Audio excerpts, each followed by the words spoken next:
Same Cessna that I was recording that was doing all the slow circles. So the back of the tail is like a backwards L if you're looking at it from the side with a black piece. So basically what I'm saying is like the very back part of the vertical tail, and then the underneath part is black.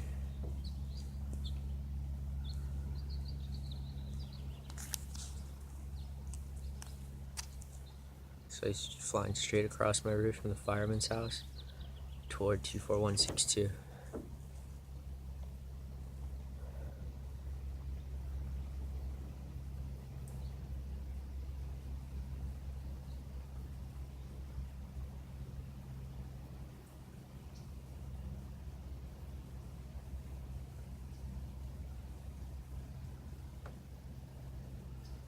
So they're like, look, he just likes that area. This one time he just passed over it. The other times he was just doing circles. So we've changed it up a bit, and our common variable is that he was on his roof. So look, now it's all covered up. So underline, it's just a tendency just to do circles there. Who knows?